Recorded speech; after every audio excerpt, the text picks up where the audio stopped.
ఇచ్చట ఫిర్యాదులు స్వీకరించబడును అంటున్నారు కాంగ్రెస్ పెద్దలు. హస్తం నేతల మధ్య నెలకొన్న వివాదాలను పరిష్కరించేందుకు గాంధీ భవన్లో ప్రత్యేక వివాదాల పరిష్కార కేంద్రాన్ని ఏర్పాటు చేసింది పిసిసి. మీ గొడవ ఏమిటో లిఖితపూర్వకంగా రాసిస్తే పరిష్కారం చూపిస్తామని చెప్తున్నారు. మరి కంప్లైంట్ రాసి ఇచ్చిన తర్వాత ఏం చేస్తారు? తప్పులు నిర్ణయిస్తారా లేక సర్ది చెప్తారా? ఇప్పుడు దీనిపైనే గాంధీ భవన్లో చర్చ నడుస్తోంది. హోటల్ మేనేజ్మెంట్లో గ్లోబల్ కెరియర్ ప్లాన్ చేస్తున్నారా? అంతర్జాతీయ చదువు, ఫారెన్ జాబ్ ఛాన్స్ కోసం ఇండియా నంబర్ 1 హోటల్ స్కూల్ IIHMలో జాయిన్ అవ్వండి. తెలంగాణ కాంగ్రెస్ లో పైకి అంతా బాగానే ఉన్నట్లు కనిపిస్తున్నా కొన్ని జిల్లాల్లో మాత్రం పరిస్థితులు వేరుగా ఉన్నాయి. 2 ఏళ్ల పాలన కూడా పూర్తవ్వక ముందే నేతలు ఒకరిపై ఒకరు ఆరోపణలు చేసుకుంటూ రచ్చరచ్చ చేస్తున్నారు.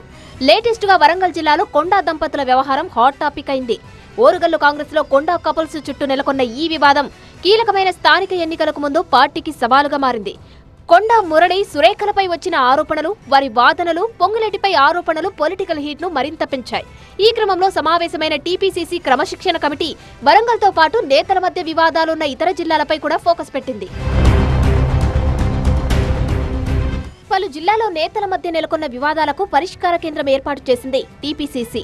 ఆయా జిల్లాలలోని నేతలకు ఉన్న ఫిర్యాదులు ఏంటి, గొడవకు కారణమేంటి అనే అంశాలపై లిఖితపూర్వకంగా రాసి ఇవ్వాలని సూచిస్తున్నారు క్రమశిక్షణ కమిటీ చైర్మన్ మల్లు రవి. ఇప్పటికే ఆసిఫాబాద్, వరంగల్, గజ్వేల్ నుంచి ఫిర్యాదులు వచ్చాయని చెప్పిన మల్లు రవి రాష్ట్ర వ్యవహారాల ఇన్ఛార్జ్ మీనాక్షి నటరాజన్తో పాటు ముఖ్యమంత్రి రేవంత్ రెడ్డితో చర్చించి నిర్ణయం తీసుకుంటామన్నారు.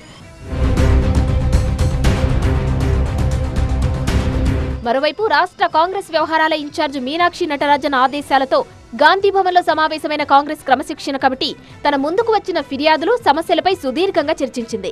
సమస్యలన్నీ ఒకటే అంశంతో ముడిపడి లేవనే అభిప్రాయానికి వచ్చిన కమిటీ ప్రతి సమస్యను ప్రత్యేకమైన అంశంగా పరిగణించాలని భావిస్తోంది. ఒక్కో సమస్యపై ఒక్కో ఎమ్మెల్యేతో పాటు ఒక పార్టీ నేతను సభ్యుడిగా వేసి రిపోర్టు తెప్పించుకోవాలనే ఆలోచనలో క్రమశిక్షణ కమిటీ ఉన్నట్టు సమాచారం. వచ్చిన రిపోర్ట్ ఆధారంగా పార్టీ ఇంట్రెస్ట్ను దృష్టిలో పెట్టుకుని చర్యలు తీసుకోవాలని క్రమశిక్షణ కమిటీ నిర్ణయించింది.